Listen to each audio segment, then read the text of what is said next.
네, 한일중 정상회의가 4년 5개월 만에 열렸고요. 지금 3국 정상의 공동 기자회견 내용을 전해드렸습니다. 어떤 부분에 의미를 갖고 좀 들여다봐야 될지 전문가와 얘기 나눠보도록 하겠습니다. 김열주 실장 오늘 나오셨는데요. 일단 북한 관련해서 어떤 얘기 나올까 가장 궁금했었는데 지금 3국 정상이 얘기하는 게 뉘앙스가 조금씩은 다른 것 같습니다. 그렇죠. 세 나라가 조금씩 다르고요. 이거는 기자회견 모두 발언이고요. 공동 성명에는 이것이 어떤 내용으로 포함이 될지가 저는 이제 굉장히 관심 사항인데 어찌됐든 세 대통령, 그러니까 세 분의 말씀들이 조금씩 달라요. 우리나라 그 윤석열 대통령께서는 그 북한의 비핵화라고 그랬어요. 한반도가 아니고. 북한의 비핵화를 위해서 다 같이 노력해야 된다라고 얘기를 했고요. 기시다 총리께서는 북한의 비핵화와 함께 한반도의 안정이 삼국의 공동이익에 중요하다라고 얘기를 한 반면에 지금 리창 총리는 조금 이제 한일 간의 그 수장들이 말씀하신 내용하고 다른 뉘앙스로 말씀을 하셨어요. 한반도 평화 안정을 유지하고 그리고 한반도 문제의 정치적인 해결을 위해서 노력해야 된다. 그래서 핵심이 이제 북한 비핵화라든지 이것이 한반도 문제라는 그 속에 넣어서 그게 그냥 훨씬 더 포괄적으로 적시하지 않고 이런 식으로 표현을 했다. 그래서 지금 말씀하신 것처럼 뉘앙스의 차이가 조금씩 있습니다. 그러니까 북핵 문제를 북한이라고 표현하느냐, 한반도로 표현하느냐 이 부분도 상당히 좀 예민한 문제인 거군요. 리창 총리가 한반도 평화와 안정을 추진하겠다고 하면서 정치적 해결을 추진하겠다 이렇게 얘기를 했는데 이건 좀 어떤 의미로 해석할 수 있을까요? 그러니까 정치적 해결이라고 하는 것이 한반도 문제에 여러 가지 이제 있을 수 있는데 가장 큰 것이 아무래도 이제 북한의 비핵화가 되지 않겠습니까? 그리고 이제 남북한의 긴장과 갈등이 이제 해당이 될 텐데 북한의 이제 비핵화를 하기 위해서는 결국은 이제 이것을 정치적이고 외교적으로 해결하는 길밖에 없다. 그러니까 무력 충돌이나 이런 것들로서는 안 된다는 얘기죠. 그래서 훨씬 더 이제 우리가 듣기 좋기로는 북한의 비핵화라고 이렇게 딱 적시를 해주면 좋았을 텐데 그렇게 얘기를 하지 않고 한반도 문제의 정치적 해결이라는 표현 속에 이 모든 내용들이 들어가도록 그렇게 아주 좀 애매하게 표현을 했다 이렇게 볼 수가 있습니다. 애초에 중국에서 리창 총리가 이 정상회의에 참석을 했기 때문에 이런 정치적인 부분, 워낙에 이제 경제 전문가로 알려져 있는 인물이다 보니까 이런 부분에 대해서 어떤 뭐 가시적인 얘기를 하긴 좀 힘들 것이다 이런 얘기도 있었는데 그게 좀 맞다고 보십니까? 네, 그런 면도 있죠. 사실상 한중일 정상회의의 그 표현에 맞지는 않는데요. 한중일 정상회의의 출범 자체가 사실상 그 이 동아시아에서 소위 말하는 그 경제 위기가 발생을 했을 때 그때 이제 한중일 정상들이 모여가지고 같이 한번 회의를 해보자라고 이제 시작을 한 거거든요. 그러니까 초점은 경제에 그때 초점이 있었을 거 아니에요. 그러면은 그때 당시로 보면 집단 지도 체제였단 말이죠. 그러니까 총리가 경제 분야를 다 담당을 했으니까 그러면 한중일 정상회담 할 때 중국에서는 그럼 총리가 와라. 그래가지고 그것이 지금까지 이렇게 관행적으로 해오고 있는 거거든요. 근데 지금은 이제 시진핑 체제가 들어서면서 특히 상기 체제가 들어서면서 집단 지도 체제라는 말은 없어져 버린 거잖아요. 1인 지배 체제로 갔고 그럼에도 불구하고 지금 리창 총리는 뭐 경제를 담당하는 거기 때문에 한중일 정상회의의 원래 출범의 목적 그리고 그 속성 그리고 참여하는 사람 이런 것들을 고려해 볼 때 정치적이고 외교적인 문제보다는 오히려 경제적이고 사회적인 문제에 초점을 맞춰서 합의를 하고 회의를 했다. 이렇게 볼 수가 있습니다. 어쨌든 지금 국제사회 구도가 한미일 대 북중러 이 구도가 좀 심화되는 상황이었고 한국과 중국의 관계가 좀 소원해졌다. 이런 얘기들이 나오는 상황에서 오늘 3국 정상이 만났고 그리고 3국 정상회의를 앞으로 좀 복원하겠다. 이런 선언을 했다는 것 자체는 좀 의미가 있겠죠. 굉장히 중요한 얘기죠. 사실상 이렇게 가까이 있는 나라, 세 나라가 그리고 어떻게 보면 동아시아에서 가장 국민 소득이 높고 경제적으로 뭐 굉장히 이제 뛰어난 나라들인데 이 세 나라가 이제 그런 중요한 회의체가 있었음에도 불구하고 그 회의가 열리지 않았다는 것 자체가 이상하잖아요. 사실상 이제 처음에 출발했을 때는 잘 열리다가 사실상 그게 이제 한국과 중국 사이에 중국과 또 일본 사이에 그리고 이제 한국과 일본 사이에 여러 가지 이제 문제들이 생기면서 이렇게 이제 늦어지기 시작을 했거든요. 게다가 최근에는 이제 또 코로나19까지 터졌으니까 예. 더 이상은 이제 회의를 진행을 할 수가 없었단 말이죠. 그러니까 2019년도에 청도에서 하고 나서 4년 5개월 만에 지금 하는 건데 이거 자체가 우리가 이제 호스트 국가니까 초청 국가니까 굉장히 중요한 의미를 가지고 한중일의 협의체가 정상 간의 협의체가 복원되었다. 그거 자체가 굉장히 중요한 거고요. 이것을 기점으로 해서 아까 대통령께서도 말씀을 하셨지만 예. 앞으로는 이것이 매년 정례화될 가능성도 있겠다 이런 생각을 합니다. 예.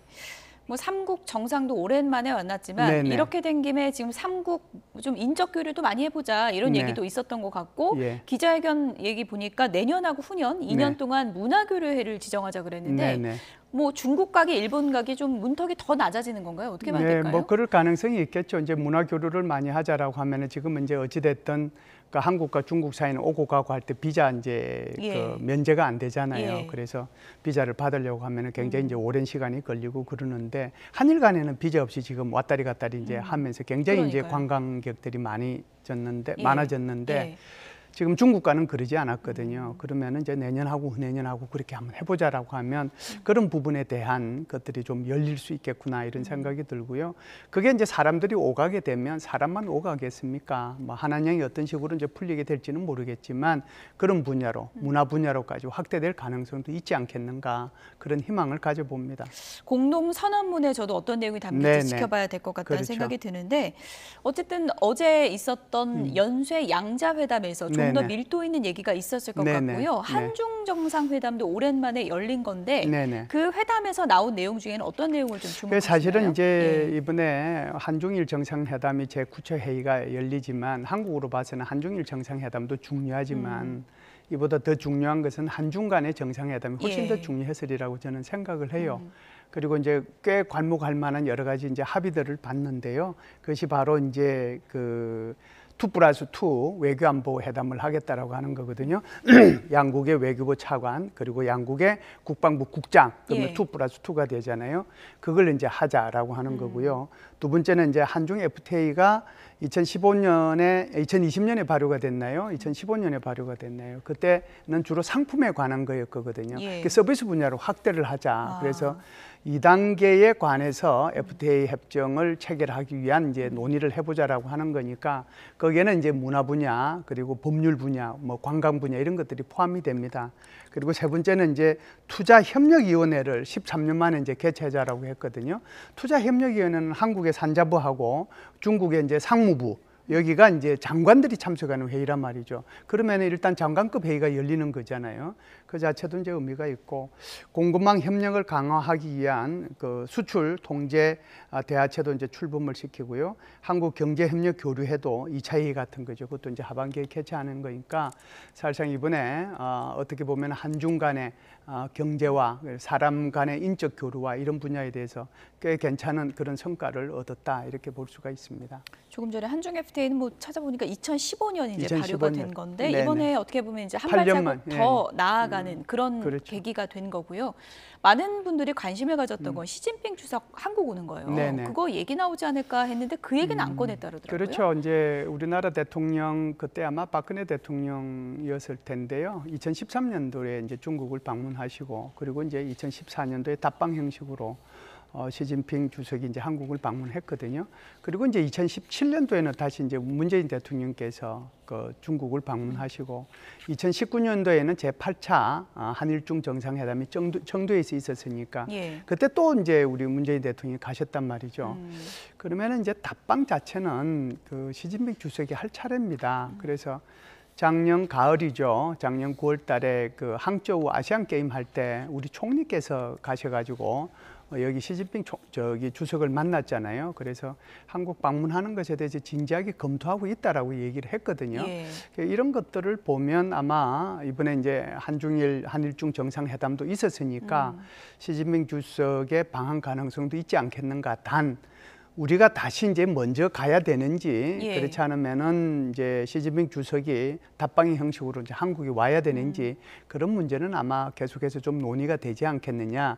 그럼에도 불구하고 서로 오가는 것은 가능하고 정상회담도 가능성이 있지 않겠느냐 이렇게 봅니다. 어쨌든 이번 한일중 정상회의가 한중 관계에는 좀 청신호는 될 것 같다 이렇게 보시나요? 그렇죠. 그렇게 예. 보는 거죠. 예. 예, 그게 이제 가장 뭐 핵심이라고 저는 생각을 해요. 한일중 정상회담보다도 예. 더 귀하고 우리한테 중요했던 것은 한중 간의 정상회담이었고 이것을 발판으로 정말 시진핑 주석의 방한 또는 우리 윤석열 대통령의 방중 그걸 통한 정상회담 이런 것까지도 연결될 수 있기 때문에 예. 굉장히 중요한 그런 회담이었다 이렇게 보죠. 한일중 정상회의를 북한 김정은 위원장은 어떤 시선으로 바라보고 있었을까요? 그것도 궁금한데요. 아무래도 좀 불편하게 생각을 할 불편하게 겁니다. 왜 생각하시면, 그러냐면 지난 16일, 17일 푸틴 대통령이 중국을 방문을 했잖아요. 중국을 방문을 해서 그리고 이제 베이징에서 정상회담을 하고 하얼빈으로 갔단 말이죠. 그래서 하얼빈 갔다가 다시 이제 북한으로 와서 정상회담을 할 줄 알았거든요. 예. 그러니까 아마 우리들도 많은 외국의 전문가들도 아마 이렇게 하얼빈을 간 이유는 하얼빈 들렀다가 한번 북한으로 가지 않겠는가 그렇게 생각을 했는데 결국은 푸틴이 그걸 북한으로 가지 않고 바로 본국으로 예. 귀국을 했단 말이죠. 이것은 이제 중국을 배려한 거거든요. 어떻게 그렇군요. 보면 중국은 배려했지만 북한은 배려하지 않은 거예요. 자, 그런데 지금 한일중 정상회담이 그것도 서울에서 열리고 있잖아요. 그러니까 좀 불편하죠. 불편하니까 어떻게 이제 수많은 날짜들이 있음에도 불구하고 하필 오늘 예. 새벽에 그렇게 제 두 번째 그러니까 정찰 위성 그것을 발사하겠다고 발표를 합니까? 날짜를 작정한 건가요? 그렇죠. 제가 예. 볼 때는 날짜를 작정을 했고요. 그래서 이제 이게 뭐 한 10일간의 여유가 있으니까 그게 뭐 빨리 하게 되면 이제 오늘 이 리창 총리가 귀국하고 난 뒤에 바로 날씨가 좋으면 바로 발사할 수도 있거든요. 그래서 그런 것들을 보면은 조금은 이제 김정은의 입장에서 보면 한일중 이 정상회담이 불편하지요. 예. 저희가 뭐 시간이 지금 1분 정도 남아 있는데 끝으로 이거 좀 여쭤볼게요. 네네. 어쨌든 이번 한일중 정상회의의 핵심은 이제 한중 관계 복원이라고 이제 그렇죠. 얘기를 해주셨는데 또 한중 관계 생각할 때 또 한미 관계도 같이 생각해야 네네. 되는 외교적인 어려움이 있지 않습니까? 네. 끝으로 이걸 어떻게 풀어야 될지 정리를 좀 해주시죠. 우리 이제 외교의 근간은 그것이 이제 진보 정부든 보수 정부든 역대 대통령께서 다 그렇게 말씀을 하셨어요. 대한민국 외교의 근간은 한미 동맹이다라고 얘기를 했어요. 그래서 예를 들어서 이제 외교적인 문제, 군사적인 문제, 그것은 한미 동맹이 핵심이고요. 한미 동맹이 우리 외교의 근간이라고 해서 그것을 확대하거나 확장하는 것을 두려워하거나 어려워해서는 안 되는 거거든요. 그래서 경제 분야나 사회 분야나 이런 분야는 얼마든지 우리가 뭐 앞으로 러시아하고도 그리고 뭐 중국은 말할 것도 없고 확대할 수 있습니다. 그렇게 또 확대해 나가는 것이 대한민국의 국민과 국익을 위해서 좋은 거거든요. 아마 그런 차원에서 이번에도 한중 정상회담이 좀 성공적으로 끝나지 않았는가 이렇게 생각을 합니다. 외교적 줄다리기가 중요하겠군요. 그렇죠. 네.